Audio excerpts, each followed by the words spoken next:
ಕರ್ನಾಟಕ ದಲಿತ ಸಂಘರ್ಷ ಸಮಿತಿ, ಸಂಯೋಜಿತ ಸಮಿತಿ, ರಾಜ್ಯ ಸಮಿತಿಯಿಂದ ಗುಲ್ಬರ್ಗ ಜಿಲ್ಲಾ ಶಾಖೆಯಿಂದ ಪತ್ರಿಕಾಗೋಷ್ಠಿಯನ್ನು ಇವತ್ತು ಹಮ್ಮಿಕೊಂಡಿದ್ದೇವೆ. ಪತ್ರಿಕಾಗೋಷ್ಠಿ ಹಮ್ಮಿಕೊಂಡಿರೋ ಉದ್ದೇಶ, ಈಗಾಗಲೇ ಚುನಾವಣೆ ಸಮರ ಪ್ರಾರಂಭ ಆಗಿದೆ, ಚುನಾವಣೆ ನಡೀತಾ ಇದೆ. ನನ್ನ ಜೊತೆಯಲ್ಲಿ ನಮ್ಮ ರಾಜ್ಯ ಸಮಿತಿ ಸದಸ್ಯರಾದ ಮಾಸ್ಟರ್ ಹನುಮಯ್ಯನವರು, ರಾಜ್ಯ ಸಮಿತಿ ಮತ್ತೊಬ್ಬ ಸದಸ್ಯರಾದ ರವಿಕುಮಾರ್ ಅವರು, ಮತ್ತು ನಮ್ಮ ಬೆಂಗಳೂರಿನ ಜಿಲ್ಲಾ ಸಂಯೋಜಕರಾದ ಬೆಂಗಳೂರು ಪೂರ್ವ ಜಿಲ್ಲೆ ಎಚ್ ನಾರಾಯಣಸ್ವಾಮಿ ಕಾಡುಗೋಡಿ ಪ್ಲಾಂಟೇಷನ್, ಮತ್ತು ನಮ್ಮ ಡಿ ಪ್ರಭಾಕರ್ ಏಕಂಬಕರ್ ನಾವು ಬೀದರ್ ಜಿಲ್ಲಾ ಸಂಯೋಜಕರು, ಮತ್ತು ನಮ್ಮ ರಾಜ್ಕುಮಾರ್ ಗುನ್ನಳ್ಳಿ ಅವರು ನಮ್ಮ ರಾಜ್ಯ ಸಮಿತಿ ಸದಸ್ಯರು, ಮತ್ತು ಇಲ್ಲಿನ ಸಂಪಣ್ಣ ಇಟಗಿ ಗುಲ್ಬರ್ಗ ವಿಭಾಗೀಯ ಸಂಯೋಜಕರು, ರಾಜ್ಕುಮಾರ್ ಜವಳಿಕರ್ ಜಿಲ್ಲಾ ಸಂಯೋಜಕರು ಒಟ್ಟಿಗೆ ಇದ್ದೀವಿ.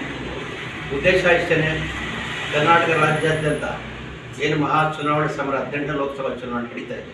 ಇದಕ್ಕೆ ಪೂರಕವಾಗಿ ನಾವು ಈಗಾಗಲೇ ಡಿ ಕೆ ಶಿವಕುಮಾರ್ ಅವರು KPCC ಅಧ್ಯಕ್ಷರು ಮತ್ತು ಮುಖ್ಯಮಂತ್ರಿ ಸಿದ್ದರಾಮಯ್ಯನವ್ರ ಜೊತೆ ಮಾತಾಡಿ AICC ಅಧ್ಯಕ್ಷರಾದ ಮಲ್ಲಿಕಾರ್ಜುನ ಖರ್ಗೆ ಅವರು ಈ ದೇಶದ ಪ್ರಧಾನಮಂತ್ರಿ ಆಗಬೇಕು ಅನ್ನೋ ನಿಟ್ಟಿನಲ್ಲಿ ಸೋನಿಯಾ ಗಾಂಧಿ, ರಾಹುಲ್ ಗಾಂಧಿಯವರು ಏನಿವತ್ತು ಈ ಹಿಂದೆ ಕರ್ನಾಟಕ ಸರ್ಕಾರ ಚುನಾವಣೆಯಲ್ಲಿ ಘೋಷಣೆ ಮಾಡಿದ ರೀತಿ 5 ಗ್ಯಾರಂಟಿ ಜಾರಿ ಮಾಡಿದರು, 5 ಗ್ಯಾರಂಟಿ ನಡೆಸ್ಕೊಟ್ಟಿದ್ದಾರೆ.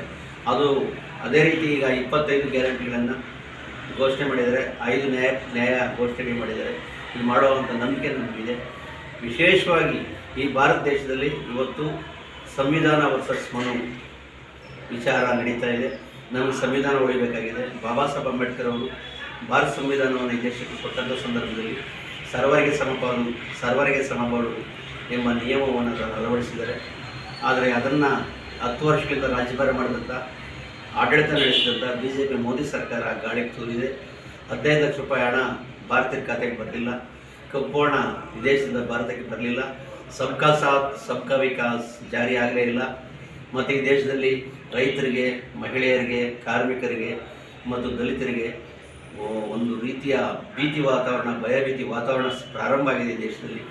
ಈ ಒಂದು ಪರಿಸ್ಥಿತಿ ನೋಡಿದಾಗ ಚುನಾವಣೆ ಬಾಂಡ್ ವಿಚಾರದ ಭ್ರಷ್ಟಾಚಾರ ಇರ್ಬೋದು, ಮತ್ತು ಕೋವಿಡ್ ಲಸಿಕೆಯಲ್ಲಿ ಅಡ್ಡ ಪರಿಣಾಮ ಆಗ್ತಾಯಿದೆ. ಈಗಾಗಲೇ ಕೋವಿಡ್ ಲಸಿಕೆ ವಿಚಾರದಲ್ಲಿ ದೇಶಾದ್ಯಂತ ಪ್ರಚಾರ ಆಗ್ತಾಯಿದೆ. ಸುಮಾರು 100-150 ಕೋಟಿ ಭಾರತೀಯರು ಕೋವಿಡ್ ಲಸಿಕೆ ತಗೊಂಡಿದ್ದಾರೆ. ಅವರ ಪರಿಸ್ಥಿತಿ ಏನಾಗಬೇಕು? ಇದು ಗಂಭೀರ ಸ್ಥಿತಿ ಇದೆ ದೇಶದಲ್ಲಿ. ಇಂಥ ಒಂದು ದುರಾಡಳಿತ ಮಾಡಿರ್ತಕ್ಕಂಥ ಮೋದಿ BJP ಸರ್ಕಾರ ಕೊನೆಗೊಳಿಸಬೇಕಂತಂದರೆ ನಾವು ಅನಿವಾರ್ಯವಾಗಿ ದಲಿತ ಸಂಘರ್ಷ ಸಮಿತಿ ರಾಜ್ಯಾದ್ಯಂತ ಕಾಂಗ್ರೆಸ್ಸನ್ನು ಬೆಂಬಲಿಸಿದ್ದೇವೆ, ಇಂಡಿಯಾ ಒಕ್ಕೂಟವನ್ನು ಬೆಂಬಲಿಸಿದ್ದೇವೆ.